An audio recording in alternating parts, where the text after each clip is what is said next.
So, hi, Bhaskar. I would want you to introduce yourself before we start this interview. So, my name is Bhaskar. I was working in product management for close to 5 years in different industries, in financial services and in healthcare. Have worked in various technologies and have managed products end to end. Although I never had anyone report to me as a manager, but I define product vision on which teams of engineers work, and there are vendors and internal dependency teams within a company that are aligned to work on my product vision. Mm-hmm. Also, I actively volunteer for Art of Living Foundation to create a stress-free and violence-free society, where I get to work with a lot of teams which come together for a specific project, and then they disperse and start working on different projects. Thank you, Bhaskar. I really appreciate the way you have introduced yourself. I would quickly summarize the purpose of my interview here. So basically, this is part of our MBA project, which where we are defining goals with the managers, and we want to know and learn how they actually manage conflict in a team. So this is part of our assignment where for a high performance team, I would say that we have a subject called high performance, and then we kind of want to do the assignment on it. So starting with the first question, can you share a little bit about the leadership role and your experience in managing team in your field? Yeah, so as I said, my leadership position has been more from the product leadership perspective. I've never been a people manager, but I have defined the roadmap of products, and because of that role, I need to work with engineers on a day-to-day basis to make sure that uh, they are developing the product in the right way and they are getting the information and the support needed to make it happen. So Okay. they do have a dotted line Mhm. relationship with me, but I've never actually managed a team or people directly. Um, since you have not managed a team, but have you find out any of the sources of conflict within the things which you have already managed so far? Yeah, there are conflicts where there are people. So sources of conflicts are mostly related to the gap in communication.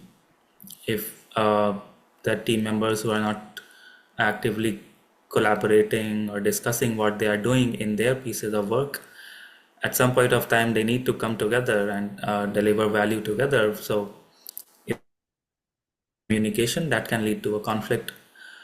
Another source of conflict which is very common in big companies is the lack of alignment in incentives for different people, and this is mostly true when those people are from different parts of the company, that the incentives are not aligned, the objectives or goals are not aligned.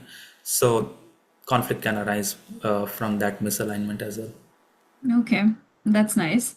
Now, since we have spoken about the sources of the conflict, do you have any sort of thing to maybe deal with them? Like once we know that okay, there's a conflict, but do you know any sources how to deal with all of those conflict? Yeah, so since I talked about two sources, one was communication gap and the other was misalignment in goals, we can talk about both of those one by one. So for miscommunication, the best way is that if you know that in the future uh, the work of two people or two teams is going to converge in some way, it's very important that they keep talking on a regular basis. So, for example, if it's a team which is working on a product, uh, they need to meet every day to discuss how what they are doing.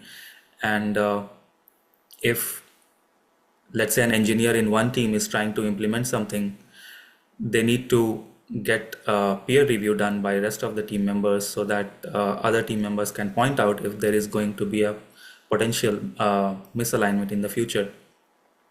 So regular communication, sharing of what they are doing in their respective areas of work is important to bridge the communication gap. The second source of conflict was misalignment in goals. So this can be best tackled by the leaders. The leaders will have to talk and make sure that the goals given to the individuals are aligned. So let's say within a team, let's say there are 5 engineers reporting to an engineering manager. So it's the role of the engineering manager to make sure that uh, the goals of each engineer in the team is aligned and that they do not conflict with each other, or even if they conflict or they appear to conflict, but they actually complement rather than uh, creating a conflict which will lead to a deadlock. Okay. Um, what do you think if there's any some unproductive conflicts, and why do you think that that happens? Have you come across anything which is very unproductive conflict? Yeah, mostly it happens because of the same two reasons. Um, there have been instances when it took a lot of discussion between the two conflicting parties to come up with a resolution, or leaders had to be brought in to mediate. And this can lead to a lot of loss of time, loss of energy, delay in delivering the projects. So it is completely possible that a conflict can lead to loss of productivity. And what do you think is some of the productive conflict? Like now we have spoken about unproductive, but anything which is a productive conflict.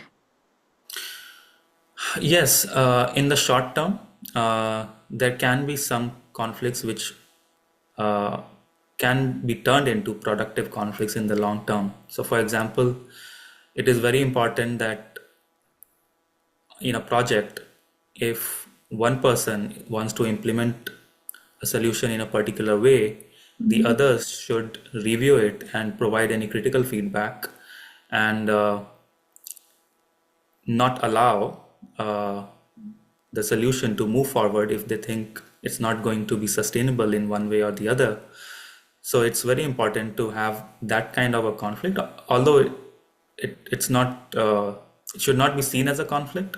It appears as a conflict because one person's solution is not being implemented, but it is actually collaboration where uh, the complementary views of different people are being considered to make sure that the solution which will actually be delivered is holistically sound. Okay. Great insights, Bhaskar. Like now I know about the productive and unproductive conflict from your side, and especially for managing that particular field where why it happens, right? So now I want to know some of the conflict which have arose earlier and how have you avoided it, and what have you made sure that it can be avoided. Yeah, there have been instances when I was in conflict, or the project I was working on had others in conflict. So when there's conflict, the best way to come out of it is communication and over communication. So there was an instance when my dotted line manager was in conflict with a vendor, uh, and the reason they were in conflict was again gap in communication. My manager was not very technical. She did not understand the technical details, but the vendor whom we were working with was speaking in a lot of technical jargons, which was hard for my manager to understand. So since I was someone who understood both the perspectives, I stepped in and I explained the perspective of each other to I mean, to both of them. And so basically building that bridge between the both people to help them understand their perspectives. So that really helped them come out of conflict and work together to deliver the project. Okay. Anything else which you want to add, like any other instances of your choice? Um, Yeah, there was another project I was working on where we were trying to introduce a new tool for mhm. measurement of marketing campaigns, and this was going to completely change the way marketing campaigns were being measured. Earlier, there was a manual way, data was manually sourced and visualized manually. So there was one senior person on the business team who was not on board, and she wanted to continue to work in the traditional way. So it took a lot of influence, like explaining her what are the values and what how she will benefit from this change. And then I also needed to work with her manager to make sure that there was a top-down influence as well, uh, to make her understand the need of this change. Okay. Also, do you see any pattern on all these conflicts? Like, what are the most common type of conflicts you encounter in your team, and how do you approach them? Like, do you have any kind of certain type of conflicts, or it's just that the common things which you just see about in communications or um, gap in misalignments of the goals, etc. But do you see any type on it?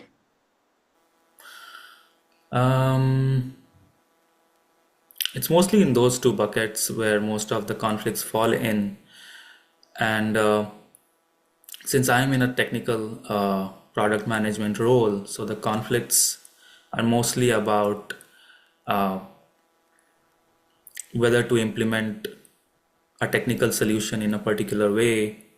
The conflict can also be around what's the right process to handle certain situations, like how do we handle the feedback from customers, or what should be the process to intake the requests and process it.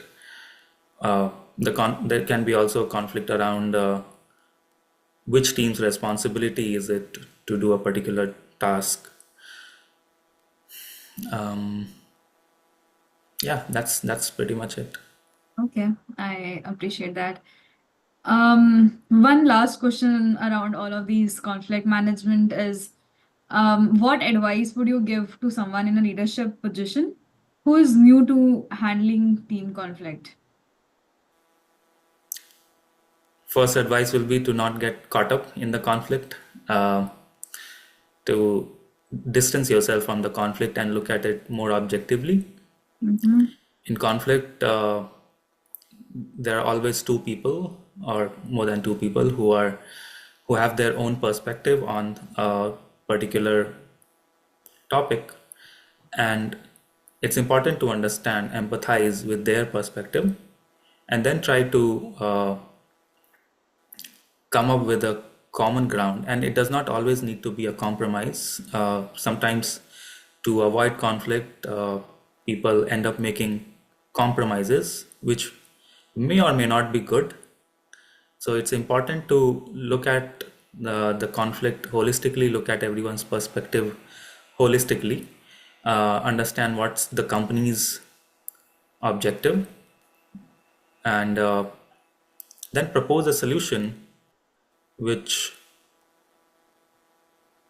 may or may not be exactly same as one of the parties' original solution, but is aligned with the company's goals and is sustainable for all the parties involved.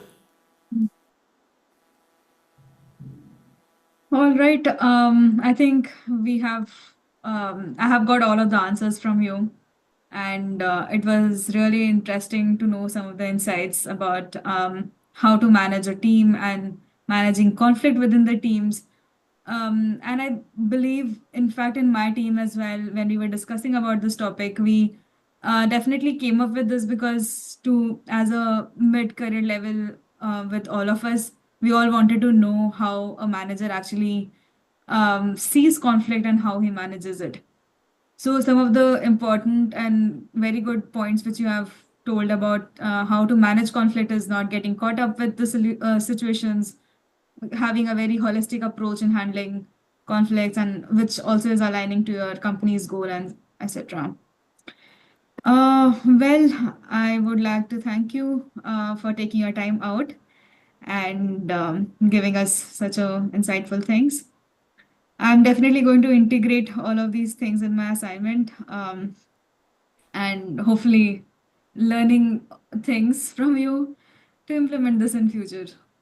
Thank you I'm so glad I much. was able to help. All the best in your semester. Thank you, Bhaskar. I'm going to stop the recording now.